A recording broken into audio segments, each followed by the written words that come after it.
Welcome back to our video series on launching an AI startup in under 28 days. My name is Yanni. I'm a growth partner here at Thinkk, and I appreciate you taking the time to be with us. Today, we're going to talk about getting customers, what it's like to build an offer and take sales calls, and finally get your first customers for your business.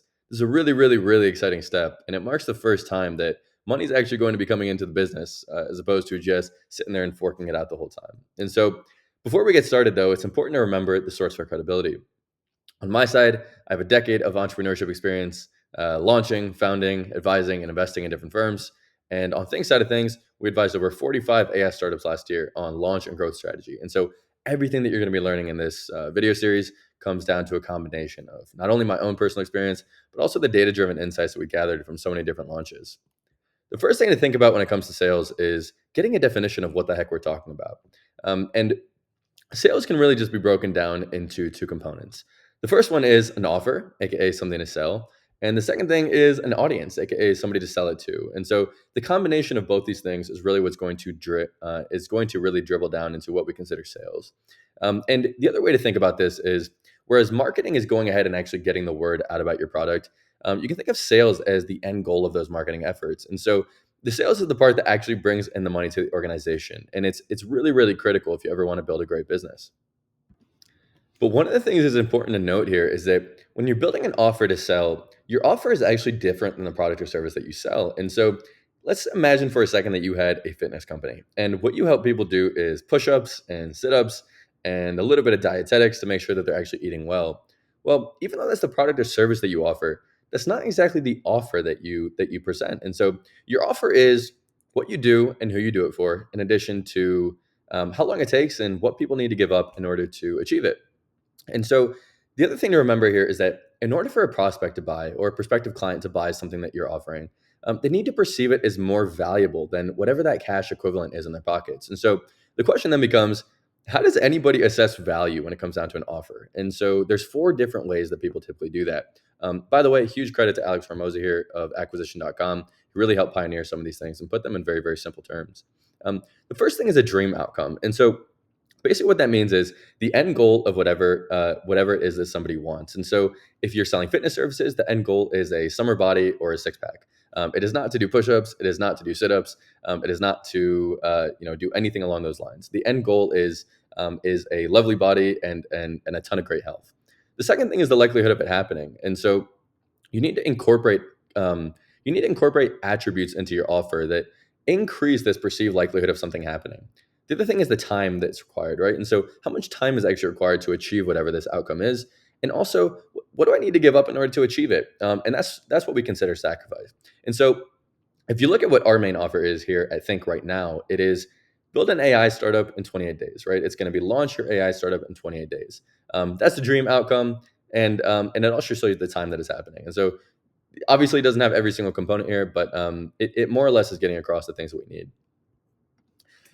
Of course, not all offers are created equal. And so, in order to actually strengthen your offer when you're presenting it to a client, you want to make sure that you add a few different things to spruce it up. And so, we're going to go through 6 of those that you can add in to make sure that you really deliver a great and strong offer. The first one is going to be guarantees. And these come in a few different forms, one of which is personal, aka, I'll make it right. One of which is conditional, aka, as long as you do XYZ, or as long as you come to the gym 4 times a week, or as long as you only eat 1,500 calories a day, I will be able to guarantee you some sort of end outcome. The last one is an unconditional guarantee, which is basically any reason whatsoever, you come in and we're going to give you your money back if you're not 100% satisfied. And so those guarantees are going to do a couple things, but the end goal here is that it's going to de-risk the purchase for the client and help them really get over that edge. Another thing is social proof, right? You want to make sure that, kind of as we've seen here, that we increase the likelihood of things happening, because it's one of the ways that people go ahead and actually ascertain value. And so we'd go ahead and do this with social proof, which is basically just success stories of other people in very similar boats who are achieving very similar things. And so this is a great thing. And especially when you combine it with scarcity, which is basically just limiting the supply of offers that you go ahead and put out there. The end result is, if you've ever taken economics and you see supply and demand, that you're actually going to increase the value of this offer. And so it's really important to go ahead and combine these in there. You also have time limits. And so these might take the form of deadlines. And if you've ever been involved in sales, either actually selling things or being on the receiving end of somebody trying to sell you something, every once in a while they go ahead and tell you, Hey, by the way, this offer only stands until Wednesday, or hey, this actually only stands until Friday, or if you were to run ahead and go and do this today, that would give you some sort of special offer for going ahead and doing that. And so those time limits are just things that we go ahead and do. It's almost like scarcity, but as opposed to being scarcity in the number of offers, it's scarcity for how long the offer actually stands. And so what you're doing is basically forcing people to make a decision. Another thing you can go ahead and do is add in bonuses with your offers. And so one of the great ways to use bonuses is with complementary products. I'll give you an example here. If you owned a yoga company, one of the ways that you could go ahead and spruce up your offer is by saying that if you are to go ahead and sign up for our yoga classes today, we will go ahead and actually include a free yoga mat with that. Okay, and so that's a bonus. Or, for example, if you were to offer fitness services, hey, if you go up and sign up for our fitness services, we will go ahead and make sure that we throw in, meal preps and all the rest of that stuff, and dietetics, and once a week, health coaching in there. And these are all bonuses. And by the way, we prefer bonuses to discounts. We know a lot of people like to use discounts, but the difficulty is when you use discounts, what you're basically doing is educating your audience that your prices are malleable, and that they're not sturdy. And so it's not a great thing to go ahead and do. The last thing that we want to do with your offer is just go ahead and keep it fresh and keep it relevant. And so you can think of a situation where you're offering fitness services right before summertime. And so what you might want to do is name your offer something relevant, like get a summer six pack body in 28 days or something along this line. And so that's one of the ways that we can keep it relevant. So once you build your offer, you have the next step to conquer. And that next step is simply having somebody to present that offer to. And the people that you present that offer to are going to be your leads. Very simply put, a lead is simply just somebody that you can contact. And ideally, they may be interested in buying your things, which or have interacted with your things before, which makes them an engaged lead. If they have the money to spend and the problem that you solve, then sometimes you might consider them a qualified lead. And so there's a few different places you can actually find these leads, everywhere from your contacts list all the way into your personal networks, all the way into, let's say, cold lists that you buy online, all the way into online communities in different places. So there is really no shortage of places to find your leads. It's just a matter of going ahead and being able to contact them, present that offer to them, and ideally that offer does not fall on deaf ears because the people do have the offer that you're trying, or I'm sorry, do have the problem that you're trying to solve, and maybe interested in the offer that you're trying to present for them. And so we go ahead and contact these leads from these different places in a few different ways.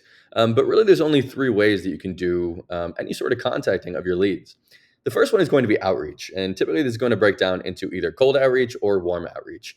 If people have heard of you before, then they're warm. And if people have not heard of you before, then they're cold. And so if you're just messaging people randomly that you saw on Instagram, that's typically considered cold outreach. If people have liked your stuff before and they follow you, and maybe they left a few comments on a LinkedIn post that you made, that's simply going to be considered warm outreach. We also go ahead and post content, and so this is the second way that we can go ahead and actually get in contact with our leads. This just simply put refers to giving your marketing channels different content to distribute, whether that's posts, images, videos, video series like this one, a book that you might have downloaded from us. It's just different forms of content to go ahead and put us in front of leads and kind of let people know the offer that we're actually presenting. And this also actually, if you do it right, actually creates a lot of value for people. The last way that you can go ahead and do this is actually by running ads. And so running ads, simply put, is just paying some sort of middleman, typically a platform, to go ahead and display your offer or display your content to their audience. And so keep in mind when you're doing this, it's important to remember this is a rented audience. This is not an owned audience. You're going ahead and paying somebody to go ahead and display your offer to their audience, which those are the three main ways that you can go ahead and contact any one lead that you might have. And again, there's two ways that you can do this. You can do this through one-to-one messaging, which would basically be me messaging you, or me going ahead and commenting directly on somebody's post. Or you can go ahead and do one-to-many messaging, which would be more like me going ahead and posting content on my social media platforms, which go ahead and gets distributed to 100 or 200 or 500 or thousands of people all at one time. You can also do video content like this, where you can tell I make it one time, but obviously this sort of content is able to go out to many, many people at a time. And so it creates leverage for me as a business owner, which is really important. So these are three main things, or the three main ways that people can go ahead and learn about the things that you sell. If your sales efforts are working successfully, a lot of the times what might end up happening is that people start booking demos with you to see what exactly your AI startup offers, or maybe they just go ahead and get on a sales call, generally speaking. And there's a few things to remember here when you finally do get into your sales meetings with people. The first one is seriously important, which is that you can either listen, you can talk, but you cannot do both. And typically in sales, the person that's listening is winning. And so make sure you go ahead and ask a lot of questions and get the prospect talking. This is really, really important here.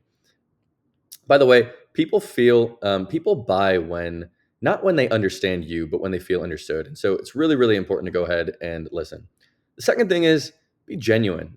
If for whatever reason the product or the service or the offer that you're presenting isn't really the right fit for the prospect, the best thing that you can do, in my opinion, here is go ahead and just tell them, hey, I'm not exactly the right fit, but I'd be more than happy to go ahead and refer you to somebody that is. And this almost builds into something which somebody introduced me to early in my career, which is almost like your business karma. In other words, don't take advantage of people, be very authentic, and you'd be surprised how many people will come back thanking you left and right for just being a genuine and honest person.